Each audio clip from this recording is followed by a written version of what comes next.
This is the Nike Air YEEZY 1 Zen, the very first Yeezy. What's up everybody, I'm Seth Fowler and today I'm reviewing one of the most iconic sneakers of all time.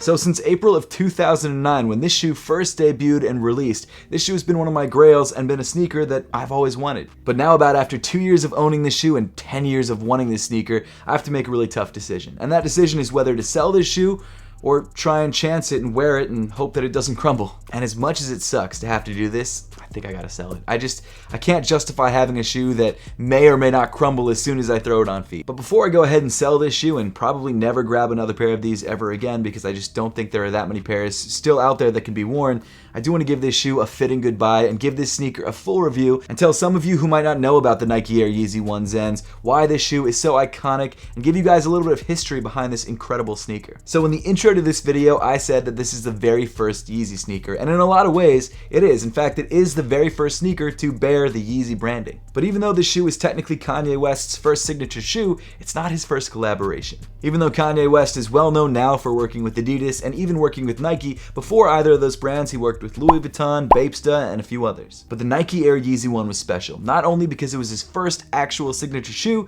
but also because this is the first time that Nike has ever given a signature to someone who wasn't an athlete. The Nike Air YEEZY 1 was designed by Kanye West, obviously, and Nike creative director Mark Smith between the years of 2007 and 2009. And 2 years might sound like a very long time to develop a sneaker, and honestly, it was. In fact, during that 2 year period, Kanye West and Mark Smith went through dozens of samples, which makes a lot of sense because Kanye is absolutely a perfectionist, and until the shoe was exactly what he wanted, he wasn't willing to drop it. As you can probably tell, this iconic sneaker design is actually a little bit of a mashup between the Nike Air Tech Challenge, the Air Jordan 3, and the Air Jordan 4. Those were all sneakers that Kanye West always loved, and he wanted to incorporate bits of them into his design for his own signature sneaker. But one of the things that I love about this shoe is that while this sneaker is inspired by classic Nike sneakers, it stands on its own. It's iconic in its own right, and it features its own design language. But before we dive any deeper into the Nike Air YEEZY 1 in the Zen Grey colorway, let's first take a look at the box that it came in. So maybe surprising to some people, the box that the Nike Air YEEZY 1 came in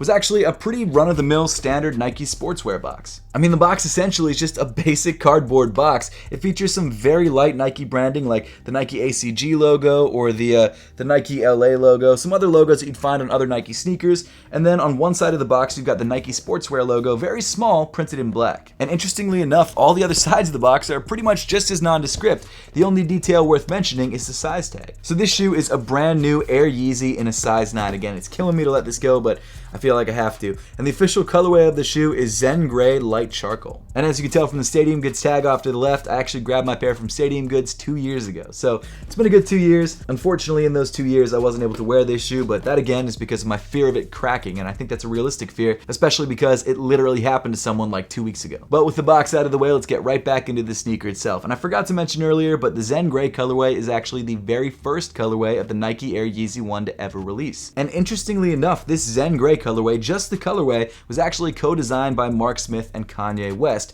The Net Tan colorway was primarily designed by Kanye, and the Blink colorway, which came in black and pink, was primarily designed by Mark Smith. That's something that I never knew. I thought that Kanye West and Mark Smith had equal say on all of the colorways, and while they probably had equal say on all the colorways, it does make sense that there's one shoe that's a perfect mashup of both of their aesthetics, and then one shoe that was more Kanye and one shoe that was more Mark Smith. But getting into the materials that make up this sneaker, around the toe of the shoe on the mudguard, you've got this really premium feeling dark gray suede. And in a really cool detail, you've actually got all these little Y details debossed into the suede, which of course stand for Yeezy, and give this shoe an almost elephant print-like pattern. Then moving up from the mudguard, you've got this perforated medium gray leather, which is actually incredibly soft to the touch. In fact, this is some of the best leather that I've ever felt on any Nike sneaker, especially for a Nike sneaker that retailed for just $215. I mean, obviously the resale price of this sneaker is significantly higher than that, usually around $4,000 to $5,000, but again, for 215 bucks, you can't find leather quality like this really anywhere. Then moving up to the eye stay of the sneaker, you get to more of that gray leather, which again feels incredible, and weaving through the eyelets on this shoe, you get to these light gray oval laces. Now obviously one of the most iconic details on the Nike Air YEEZY line in general is the strap that goes across the top of the midfoot. In the case of the Nike Air YEEZY 1 in the Zen colorway, this strap comes in a gray patent leather and of course features that debossed Y pattern. Opening the strap, you find some white Velcro, and removing the other Velcro side of the strap, you actually see through to the the tongue underneath, which is made up of that same perforated gray leather. I'm always afraid to Velcro and then unvelcro this strap because I feel like it's so brittle. I don't think it is, but it feels brittle and it scares me. Then near the top of the tongue, you've got this semi-translucent orange lace lock, which actually has the laces go through it in a Y shape, which of course stands for Yeezy. And then if this Y shape wasn't enough to let you know that this is in fact a Yeezy sneaker, around the outer edge of the lace lock, you've actually got the word Yeezy repeated and embossed. Towards the top of the tongue, which actually comes in this very Air Jordan 5 shape, you've got more of that super soft perforated leather, which I love. The tongue itself is very well padded. And then on the back of the tongue, you've got the iconic pink sock liner. Moving inside the sneaker, the rest of the sock liner comes in a very light orange color. And then rounding off the inside of the shoe, you've got a similarly colored insole. So as far as sizing and fit, unfortunately, I've never tried this shoe on. I've always had this paralyzing fear of this shoe crumbling because, I mean, this shoe is 13 years old. But the good news is I have done a lot of research online,